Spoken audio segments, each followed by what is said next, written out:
Hi everyone, welcome to my channel. ఈ వీడియోలో పరావలయం యొక్క 2 మార్క్స్ ఇంపార్టెంట్ క్వశ్చన్స్ చూద్దాం. ఈ 2 మార్క్స్ ఇంపార్టెంట్ క్వశ్చన్స్ చాలా ఎక్కువగా ఇంటర్మీడియట్ పబ్లిక్ ఎగ్జామినేషన్స్లో అడుగుతుంటాడు. మార్చిలో కానివ్వండి, మేలో కానివ్వండి, ఈ క్వశ్చన్స్ చాలా ఎక్కువగా రిపీటెడ్గా 2 మార్క్స్ కింద అడుగుతుంటాడు. ఈ వీడియో పూర్తిగా చూసినట్టయితే పరావలయం నుంచి 2 మార్క్స్ అనేవి మీకు ఎక్కడ పోవు. జాగ్రత్తగా చూడండి. ఒకవేళ అర్థం కాకుంటే మళ్ళీ చూడండి, కానీ ఖచ్చితంగా ఈ వీడియోని అబ్జర్వ్ చేయండి. ఇక్కడ మొదటి క్వశ్చన్ ఇచ్చినట్టయితే y² = 8x పరావలయంపై నాభి దూరం 10గా గల బిందువుల నిరూపకాలు కనుక్కోండి. అంటే పరావలయంపై ఒక బిందువు ఉంది, ఓకే. ఆ బిందువు అనేది నాభి నుంచి 10 యూనిట్ల దూరంలో ఉంది. అయితే ఆ బిందువుల నిరూపకాలు కనుక్కోవాలి మనం. అర్థమైందా? సరే, మొదటగా ఇచ్చిన పరావలయం ఏంటి? ఇచ్చిన పరావలయం y² = 8x. దీన్ని మొదటి సమీకరణం అనుకుందాం, అవునా? పరావలయాన్ని y² = 4ax రూపంతో పోల్చగా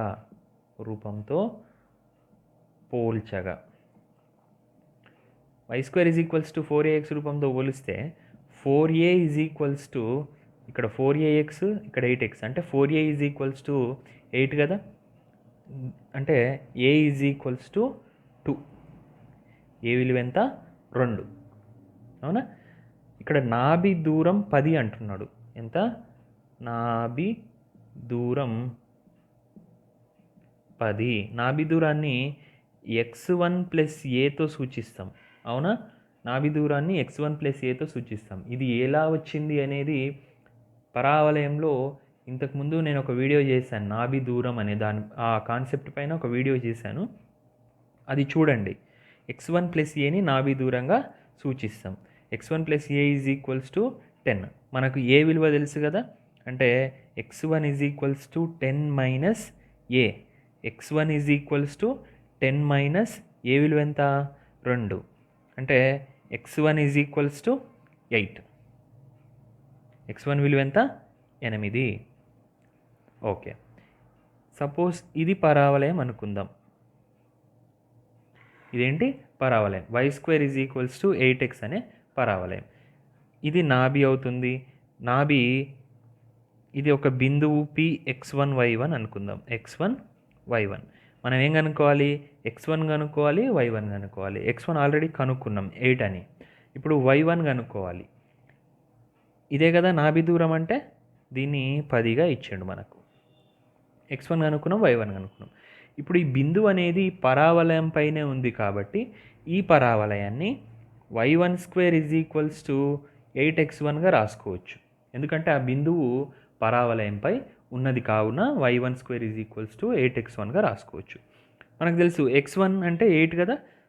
సబ్స్టిట్యూట్ చేయండి. ప్రతిక్షేపించగా 8 × 8 y1² = 64. ఈ స్క్వేర్ అక్కడ వెళ్తే రూట్ అవుతుంది కదా.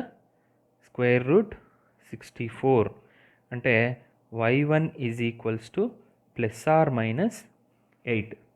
y1 విలువ ఎంత? ±8. కాబట్టి బిందువు నిరూపకాలు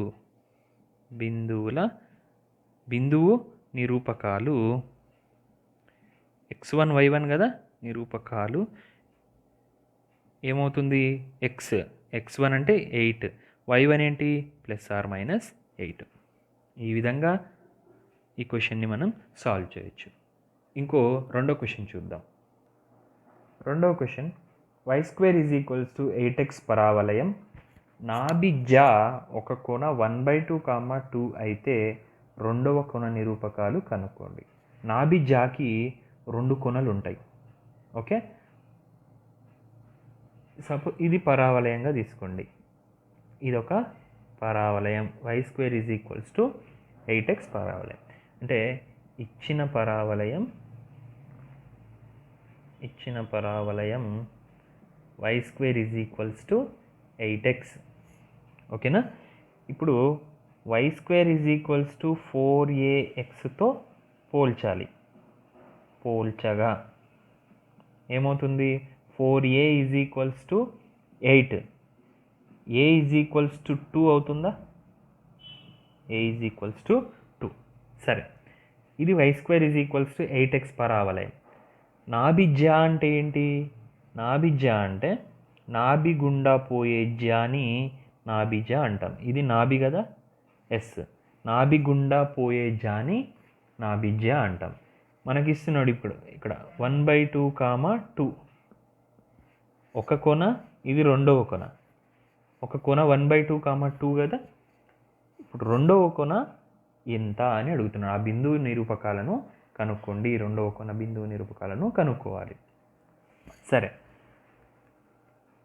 మొదటి కొనని పరావలయంలో నాభిజ్యా యొక్క మొదటి కొన నిరూపకాలు ఏమవుతాయి? మొదటి కొన నిరూపకాలు at², 2at. at², 2at అవుతుంది మొదటి కొన నిరూపకాలు. ఓకేనా? ఏమి మనకు తెలుసు? మొదటి కొన నిరూపకాలు తెలుసు కదా.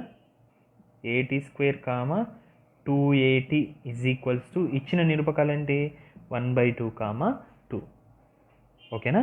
1/2, 2. ఇప్పుడు ఈ నిరూపకాలని ఈక్వల్ చేయొచ్చు కదా. 2at is equals to 2. t is equals to 2/2a. 2 cancel. t is equals to 1/a. మనకి ఏ విలువ తెలుసు కదా, ఎంత? 2. అంటే t is equals to 1/2. t విలువ 1/2. కావున నాభిజ్యా యొక్క రెండవ కొన నిరూపకాలు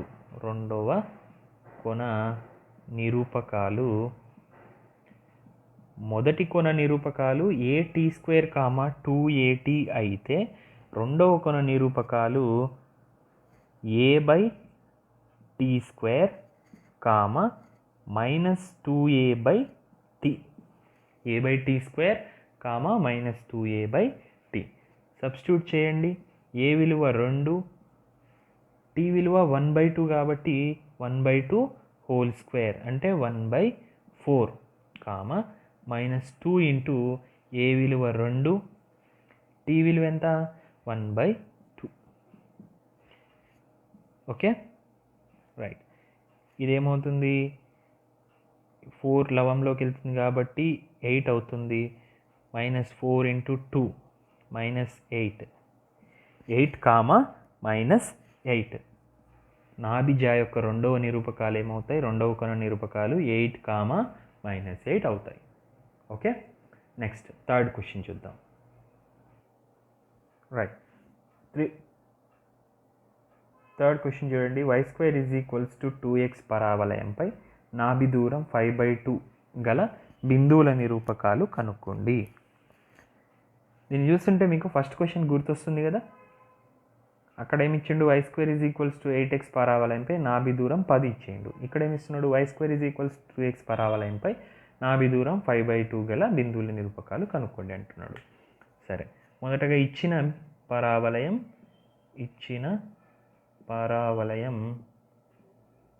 y² is equals to 2x. దాన్ని ఏం చేయాలి? y² ఈజ్ ఈక్వల్స్ టు 4axతో పోల్చాలి. 4axతో పోల్చగా ఏమవుతుంది? 4a ఈజ్ ఈక్వల్స్ టు 2 అవుతుంది. a ఈజ్ ఈక్వల్స్ టు 2/4 అంటే 1/2. a is equals to 1/2. a విలువ ఎంత? 1/2. ఆ తర్వాత నాభి దూరం ఇస్తున్నాడు కదా. నాభి దూరం ఈజ్ ఈక్వల్స్ టు 5/2. క్వశ్చన్లోనే ఇచ్చిండు 5/2. నాభి దూరాన్ని ఏ విధంగా సూచిస్తాం మనం? x1 + aతో సూచిస్తాం. x1 + a is equals to 5/2. x1 is equals to 5/2 - a. కరెక్టేనా? Right. x1 is equals to 5/2 - a విలువ ఎంత? 1/2. కాసాగా ఏమవుతుంది? 2 అవుతుంది. 5 - 1 అంటే x1 విలువ 4/2 లేదా or 2 1s are 2 2s are x1 is equals to 2. మనకేం కావాలి? బిందువు నిరూపకాలు అన్నప్పుడు x1 కావాలి, y1 కూడా కావాలి. కాబట్టి y1ని కనుక్కుందాం. ఇప్పుడు ఈ బిందువు పరావలయంపై ఉంది కాబట్టి ఈక్వేషన్ 1 ఏమవుతుంది? y1² is equals to 2x1 అవుతుంది. ఎందుకు? ఆ బిందువు అనేది పరావలయంపై ఉన్నది. Okay, y1² is equals to 2 into x1 అంటే ఏంటి? 2. y1² is equals to 4. y1 is equals to √4. Okay, right. y1 is equals to +or-2. ఇప్పుడు x1 తెలుసు, y1 తెలుసు. కాబట్టి బిందువు నిరూపకాలు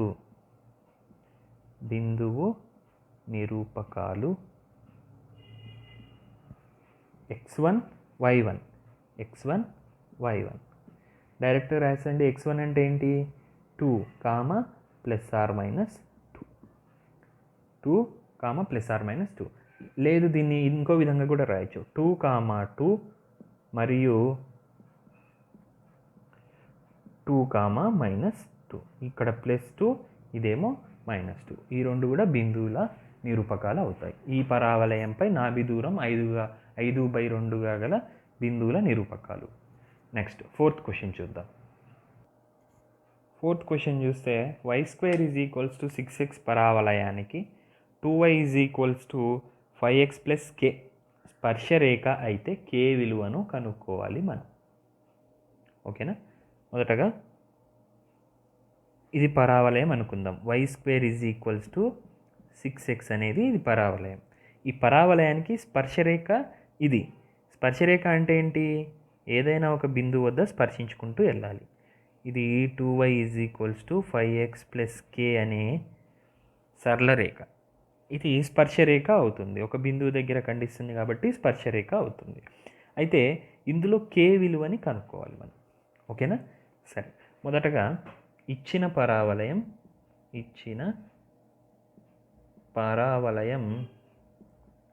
y² is equals to 6x. అన్ని ప్రాబ్లమ్స్ లాగానే ఇక్కడ కూడా మొదటగా ఏ వాల్యూని కనుక్కుందాం. కావున y² is equals to 4ax రూపంతో పోల్చగా 4a ఈజ్ ఈక్వల్స్ టు 6 అవుతుంది. a is equals to 6/4, that is equals to 3/2. ఏ విలువ ఎంత? 3/2. Okay, right. నెక్స్ట్ ఇచ్చిన రేఖ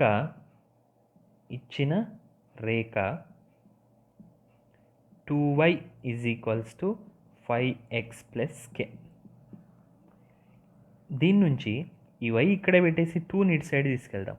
y is equals to 5x/2 + k/2. 5x/2 + k/2. ఇప్పుడు సమీకరణం 1ని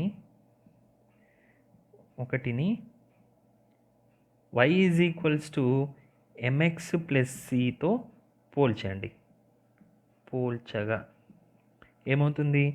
y mx, ఇక్కడ x ఉంది కాబట్టి m విలువ ఏమవుతుంది? 5/2 అవుతుంది. c విలువ ఏమవుతుంది? k/2 అవుతుంది. రైట్? ఓకే, ఇక్కడ వరకు అయిన తర్వాత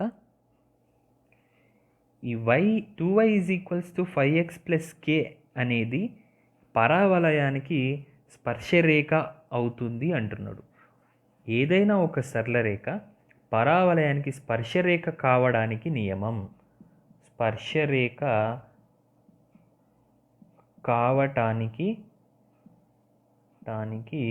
నియమం ఏముంటుంది? c is equals to a/m.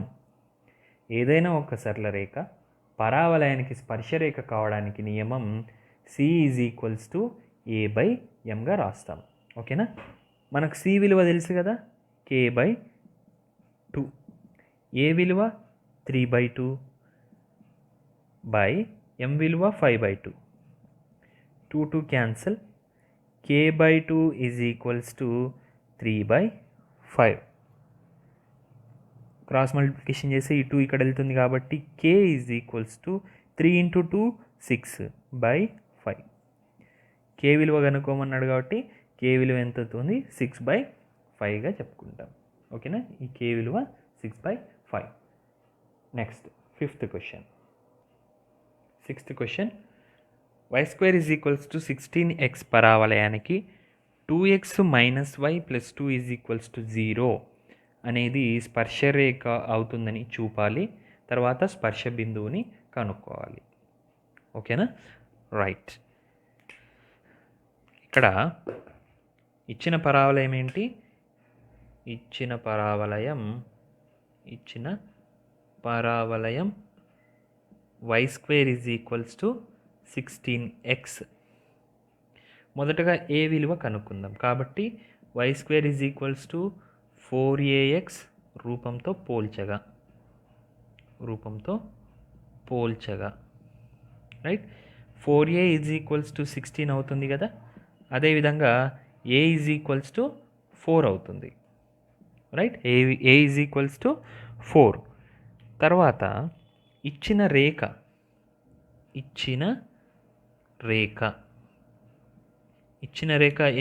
ఏమిచ్చిండు? 2x - y + 2 is equals to 0. దీన్ని y is equals to mx + c రూపంలో రాసుకుందాం. ఈ yని ఇక్కడ సైడ్ తీసుకెళ్దాం.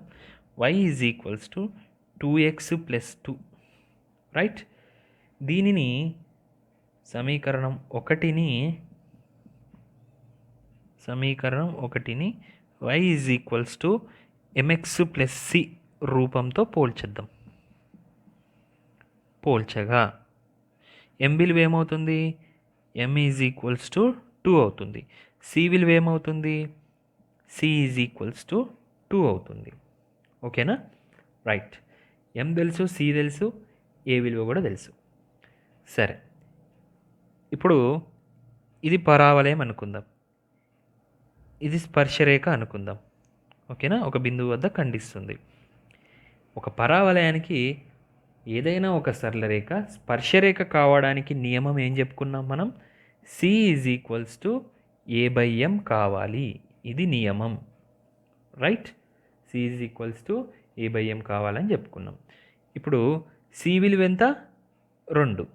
c is equals to 2. ఇక్కడ a/m కదా మనకు కావాల్సింది. a/m. a విలువ ఎంత? 4. m విలువ ఎంత? 2. c is equals to 2. a/m is equals to 2. అంటే c is equals to a/m అవుతుంది. కాబట్టి 2x - y + 2 is equals to 0 అనేది y² is equals to 16x పరావలయానికి స్పర్శరేఖ అవుతుంది. ఓకేనా? సరే, నెక్స్ట్ కనుక్కోమంటున్నాడు కదా, స్పర్శ బిందువుని కనుక్కోవాలి. అంటే ఆ సరళరేఖ పరావలయాన్ని ఏ బిందువు వద్ద ఖండిస్తుంది, ఆ బిందువును స్పర్శ బిందువు అని చెప్పుకుంటాం. ఓకేనా? ఓకే. స్పర్శ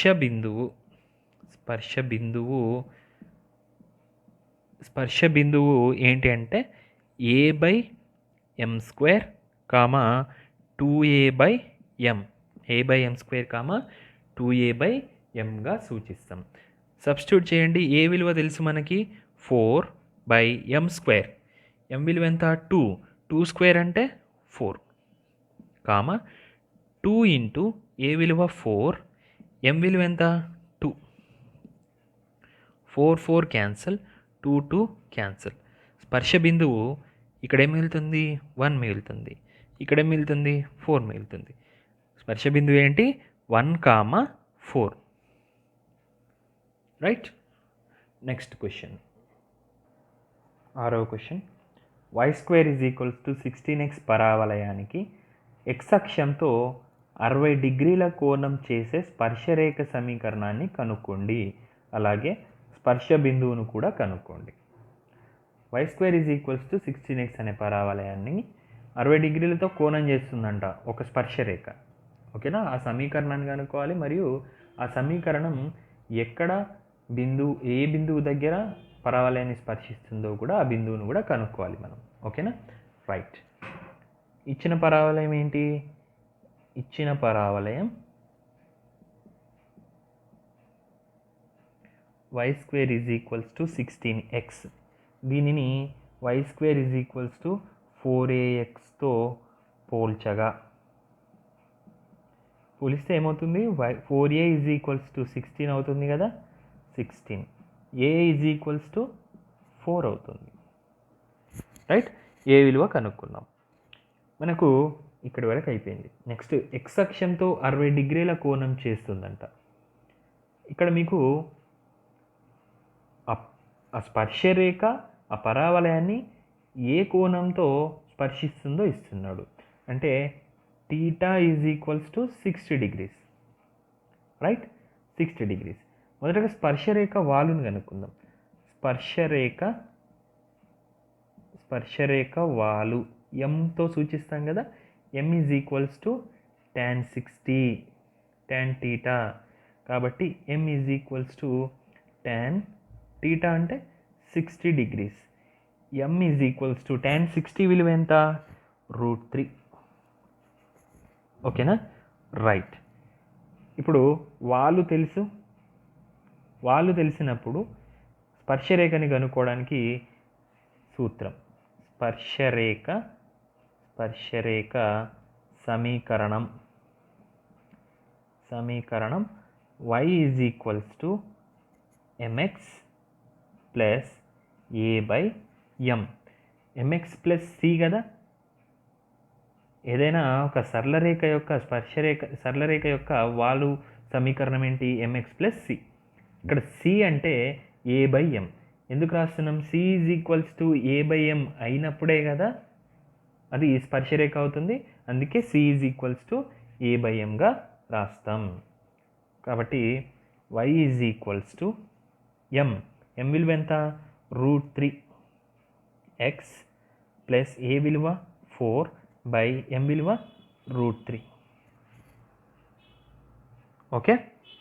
√3x + 4/√3. y = √3 అనేది కాసాగ్గా తీసుకుంటే √3 × √3 3x అవుతుంది +4. ఓకేనా? ఈ √3ని ఇటు సైడ్ తీసుకురండి. √3y = 3x + 4. Otherwise 3x - √3y + 4 = 0. ఇది మనకు కావాల్సిన స్పర్శరేఖ సమీకరణం. y² = 16x పరావలయానికి x అక్షంతో 60 డిగ్రీల కోణం చేసే స్పర్శరేఖ సమీకరణం. ఇంకోటి ఏం కనుక్కోవాలి? స్పర్శ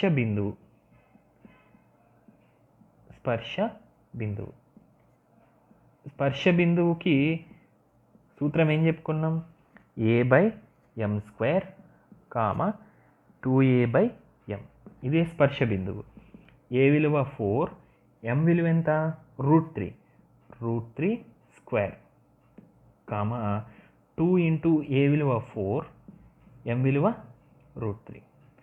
స్క్వేర్కి రూట్కి క్యాన్సల్, 4/3 మిగులుతుంది. 8/√3. ఇది స్పర్శ బిందువు. ఓకే. రైట్. సో ఇవి పరావలయంలో మోస్ట్ ఇంపార్టెంట్ 2 మార్క్స్ క్వశ్చన్స్. మీ అందరికీ ఈ వీడియో నచ్చిందని కోరుకుంటున్నాను. ఖచ్చితంగా మీ ఫ్రెండ్స్తో షేర్ చేయండి. ఎవరైనా సబ్స్క్రైబ్ చేయని వాళ్ళు ఉంటే ఖచ్చితంగా సబ్స్క్రైబ్ చేయండి.